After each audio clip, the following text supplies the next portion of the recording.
Assalamu alaikum wa rahmatullahi wa barakatuh. Today I want to talk to my young brothers and sisters about their parents. We live in a time where family dynamics are very challenging, and I know that some young people have a difficulty in how to communicate with their parents and getting along with them.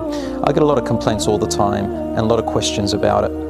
Look, brothers and sisters, I want to start by first of all saying how important the respect and goodness of the parents is, and it's non-negotiable. Allah subhanahu wa ta'ala does say in the Quran that even if your parents are disbelievers and they pressure you and put force upon you to disbelieve in Allah, He says, don't obey them, but treat them in goodness no matter what. Allah said in Surah Luqman, even if they strive to make you disbelieve in me, then don't obey them, but live with them in life in goodness. Brothers and sisters, kindness and mercy and a good word doesn't cost anything. And I promise you, if you merely do this simple thing, and that is no matter what they say, how angry they get, or how annoying they may be to you at times, remember one thing: they are human just like you. And sometimes they don't know any better way to communicate with you. Sometimes they're confused. Sometimes it needs a little bit of your communication with them. Choose a time when your parents are calm, the stress is not too much. Why don't you make them a cup of tea or something that they like, and come round, sit down and offer something out of the blue. I promise you, your parents will look at you differently. Some parents, they never see goodness from their children, and they probably speak to each other saying, what's wrong? Why doesn't our daughter or our son like us? You might love them with all your heart, but most of the time it comes down to communication and a little bit of mercy. You know, Allah subhanahu wa ta'ala doesn't tell us that we have to obey them in everything they say. Some things they say is wrong, but it doesn't mean that we'll have to respond to them in a harsh and disrespectful manner.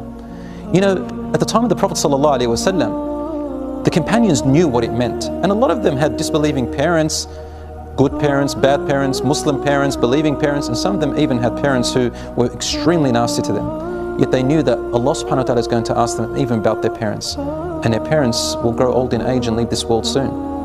Abu Hurairah, he says, every time I used to go to visit my mother, the people would hear him say this. He would say, Assalamu alaikum, my mother, from outside, to get her permission to enter. And then he would say to her all the time, may Allah subhanahu wa ta'ala love you and have mercy upon you as you had mercy upon me when I was a child. You know, sometimes it takes a few words and then you get used to it. There was another companion, Al-Hasan radiallahu anhu, the son of Ali radiallahu anhu, he says, I never used to eat with my mother from the same plate. And they asked him why. He said, because I feared that her eye may look at a piece of food which she wanted to eat, and without me realizing, I would have taken it and she wouldn't say anything to me. Subhanallah, how they looked at it.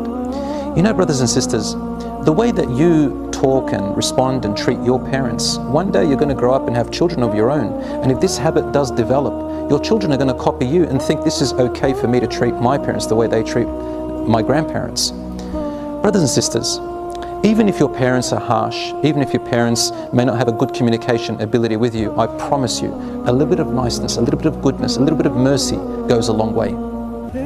The Prophet, peace be upon him, did say Ameen one time when he was climbing the minbar. And it was Jibreel alayhi salam saying to him, may his nose be rubbed in dust, whoever's parents reach old age and still they could not make him enter paradise. Meaning that there is a humongous reward in being dutiful to your parents and the doors of paradise opening, even if they were non-Muslims themselves. Brothers and sisters, before you know it, you're going to grow up, get married inshaAllah, and you'll be living your life.